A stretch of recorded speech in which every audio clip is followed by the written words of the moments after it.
Hi everyone, welcome to Synth and Sundry. Today's question is... What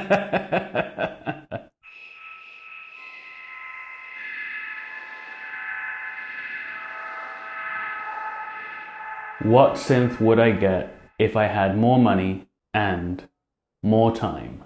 Now, one thing that I want to clear up is that I am happy with the setup I have now.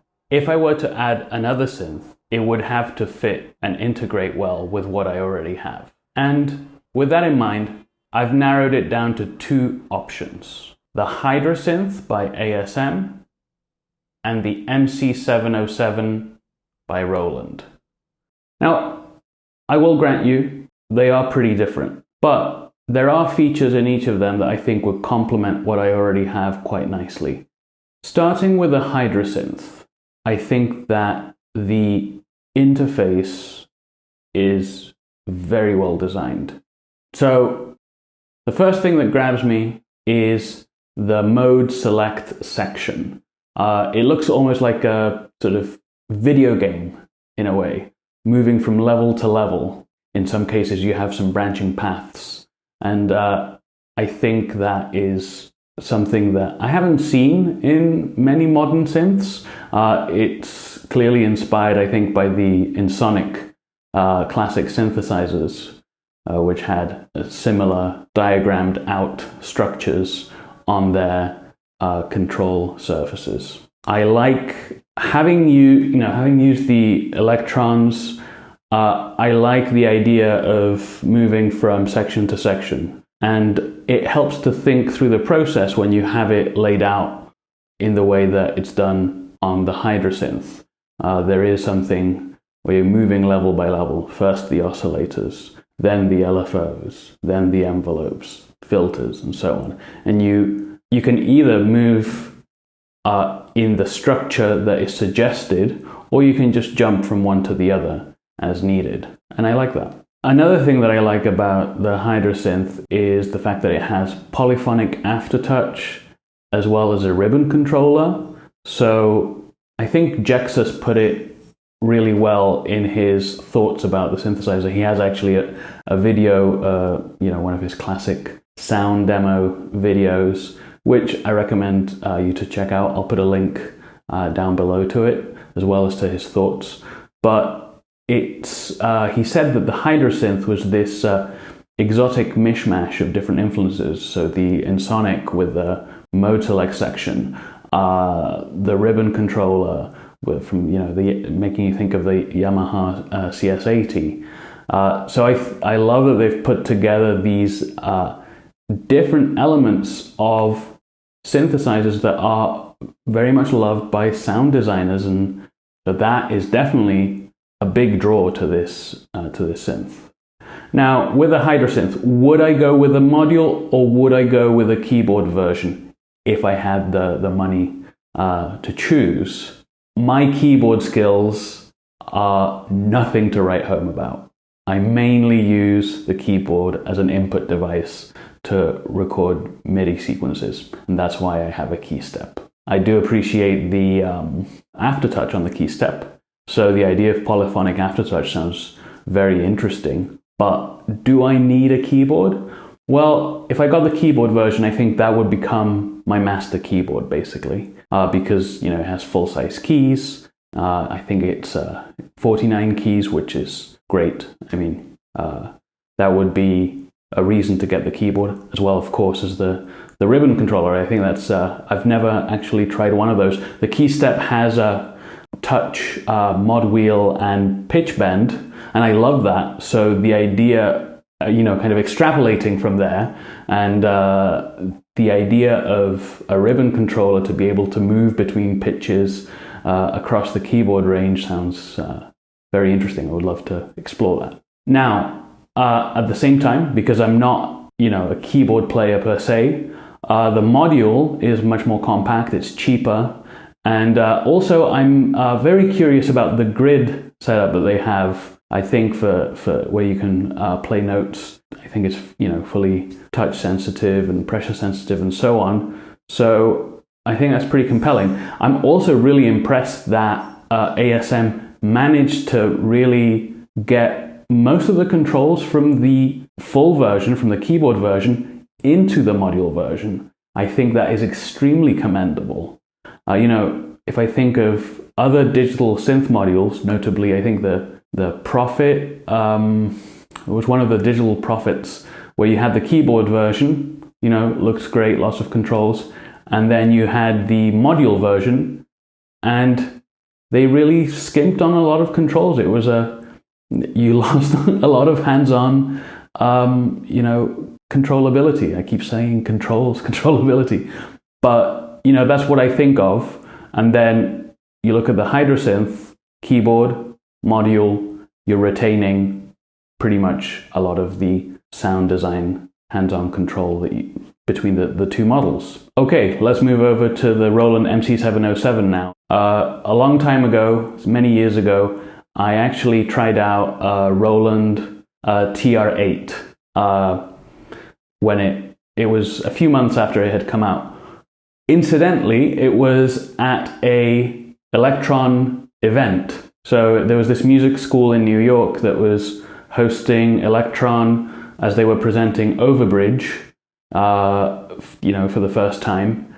And since it was a music school, they had some synths in a room, and one of the hosts that I talked to afterwards was like, "Hey, do you want to have a look at what we have here?"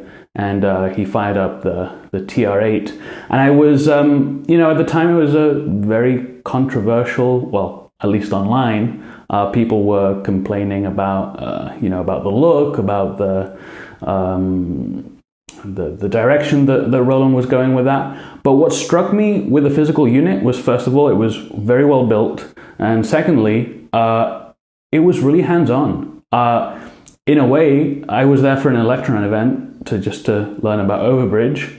And Roland, in a way, was the diametrical opposite. Overbridge was almost like an admission by Elektron that their machines weren't that easy to use. And then I'm trying out this Roland TR8 IRA thing, and it's super hands-on. The physicality of the UI, the faders, it just seemed to be designed to perform with. So, that kind of stuck with me. And I see a lot of that same design philosophy in the MC707. And I talked about how Hydrasynth seems to be designed with the sound designer in mind, moving through the different sections in a logical way and having as much hands-on control as one can have in that package, while having access to, near limitless options in terms of synthesis. I feel that the MC707, considering that it's a sampler, a sequencer, a synth, with multiple synth engines, balances all of those areas out in its physical design. The placement of the faders, the knobs, and then also the fact that you have expressive pads, but then you also have the 16 sequencing buttons. I feel that having both touch sensitive pads to play in your drums or your sequences, plus also having the 16 buttons to then visualize those sequences in an easy way I think that's ace. Now, in terms of features, the MC707 does overlap in many areas with my Octatrack.